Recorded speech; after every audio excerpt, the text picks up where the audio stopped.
আমি কাটাতে চলেছি আগামী 7টা দিন 20,000 পাউন্ড মাটির নিচে। এটা এখনো পর্যন্ত আমার করা সব থেকে ভয়ানক জিনিস। ঠিক আছে, সময় হয়ে গেছে, আমাকে জীবন্ত কবর দাও। ও, এটা তো ভয়ানক। এটা খুব ভয়ঙ্কর হতে চলেছে। এটা বেশিরভাগ মানুষের দুঃস্বপ্ন। ও মাই গড, এই মাটি ফেলা দেখে আমার ভয় লাগছে। সাবধানে থেকো। মাটি ফেলে দাও। ও মাই গড, আমার মনে হচ্ছে ওপরটা আমাকে ধরতে হবে। আরে কফিনের ওপরটা তো কাঁপছে। আমি আগামী 7 দিনের জন্য এই কফিনের কাছে আমার জীবন সঁপে দিচ্ছি। শুধু প্রার্থনা করব হঠাৎ করে যেন এটা ভেঙে না পড়ে। এবং অবশ্যই এটা বলার কথা নয়, কিন্তু বলছি এটা 100% রিয়েল। এবং আমি সত্যি কথা বলছি, আমার ধারণাই ছিল না এটা কতটা কঠিন হতে পারে। এবং এর সাথেই চ্যালেঞ্জটা অফিসিয়ালি শুরু হয়ে গেল। এবং এখানে আমি বন্দি থাকতে চলেছি আগামী 7টা দিন। ছেলেদের আমাকে কবর দিতে এতটাই সময় লেগে গেল যে এখনই আমার টয়লেট পেয়ে গেছে, আর চ্যালেঞ্জটা সবে শুরু হয়েছে। আর তোমরা যদি জানতে চাও এখানে আমি কি করে বাথরুম করি, এই যে এইভাবে, এটা একদমই কমফোর্টেবল নয়। আগামী 7 দিনের জন্য আমার একমাত্র সম্বল হলো আমার পা, এই ব্রিফকেসে থাকা খাবার। এখানে বেসিক্যালি কিছু এমারিজ আর স্ন্যাক্স আছে। আমার পাটা অবশ হয়ে গেছে। ওখানে 5 গ্যালনের জলের ড্রাম আছে, আর বাকি যা কিছু প্রয়োজনীয় ছেলেরা এই ব্রিফকেসে রেখে দিয়েছে, যেটা প্রমাণ করে 7 দিনের অনেক আগেই আমার সমস্ত খাবার শেষ হয়ে যাবে। সত্যি কথা বলতে এটা খুবই বিপজ্জনক, আর যাতে আমার শ্বাসরোধ না হয় তাই এরা আমার গতিবিধির উপরে নজর রাখছে। জিমি, তুমি কি এটা শুনতে পাচ্ছো?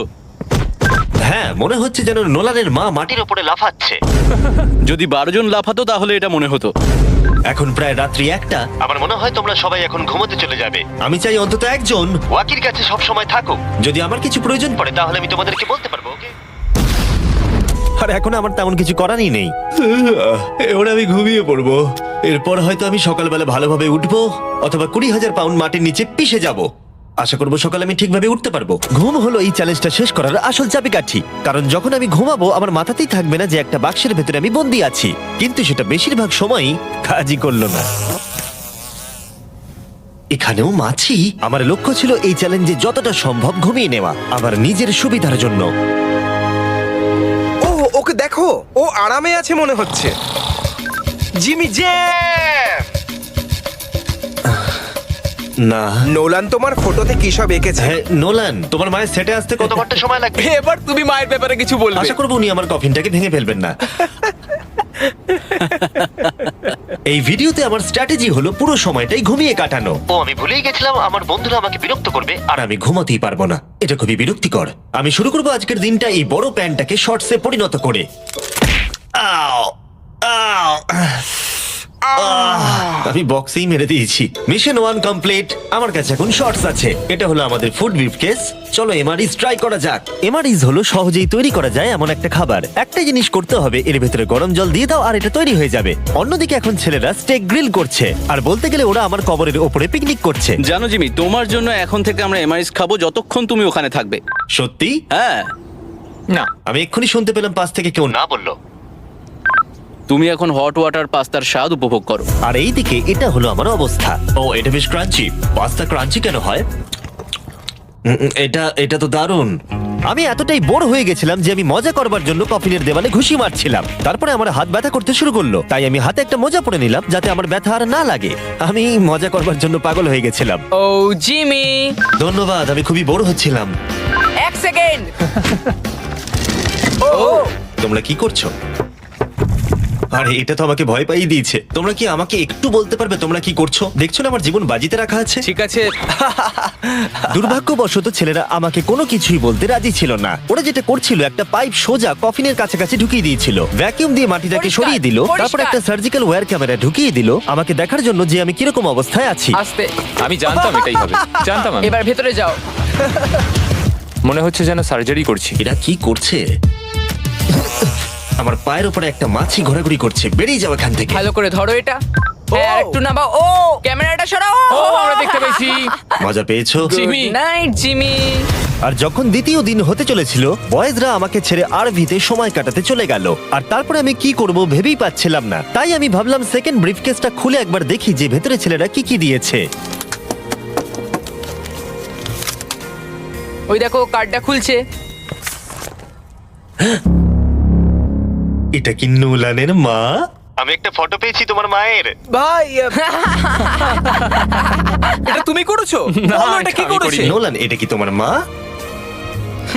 ও মাই গড, বুকে নিয়ে শুয়ে আছে। ও মাই গড। এই ছবিটা হারিয়ে ফেলার বদলে আমি যদি ভাবি এই চ্যালেঞ্জটা আমাকে কি জন্য কুইট করতে হবে, প্রথমত ভিতরে পুপ করা যাবে না, তারপরে পিঠে ব্যথা, পিঠে ব্যথা, পিঠে ব্যথা, আর হয়তো আরো বেশি পিঠে ব্যথা। আর তোমরা অবশ্যই বলতে পারো এটা এখনই আমার জন্য কঠিন হয়ে উঠছিল, আর প্রতিবারের মতোই তোমরা বাজি ধরতে পারো যে এটা আরো খারাপ হতে চলেছে। এখন খুব জোর বৃষ্টি হচ্ছে, একটা বাজ পড়ার আওয়াজে আমার ঘুমটা ভেঙে গেল। নোলান, ওঠো, আমাদের একবার জিমিকে দেখে আসা উচিত। ও ঠিক আছে তো? আমার সত্যি বলতে একটু চিন্তা হচ্ছে। দেখে মনে হচ্ছে বৃষ্টিটা খুব জোরেই হয়েছে। আচ্ছা, মাটিটা ভারী হয়ে গেছে। মাটিতে জল পড়লে মাটি তো ভারী হয়ে যায়। জিমি! ওকে জাগানোর আমার কাছে একটা আইডিয়া আছে।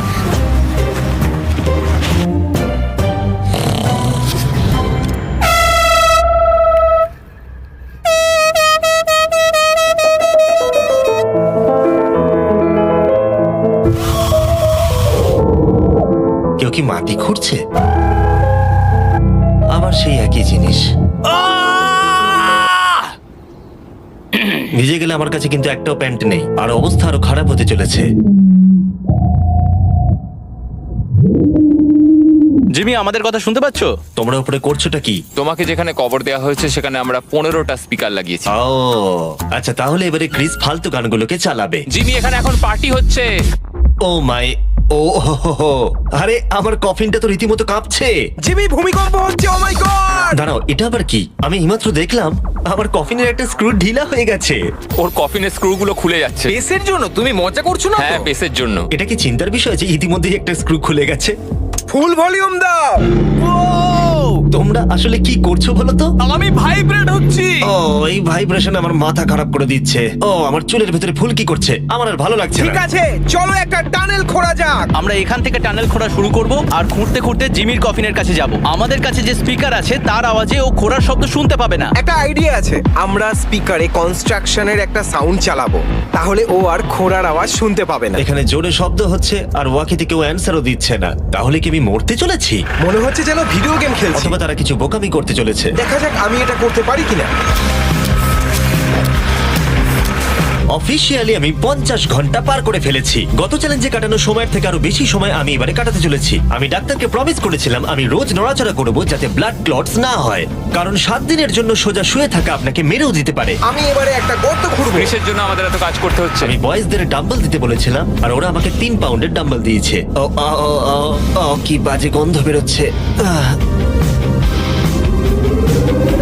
হ্যাঁ, শুধুমাত্র এটা ভেবেই আমি এগুলো করছি, কারণ 2 দিন পরে যখন আমি দাঁড়াবো তখন আমি মরেও যেতে পারি। ক্রিস, আরো কয়েক ফুট খোঁড়ো।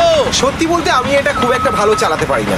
আমি বোর হচ্ছি কফিনের ভেতরে।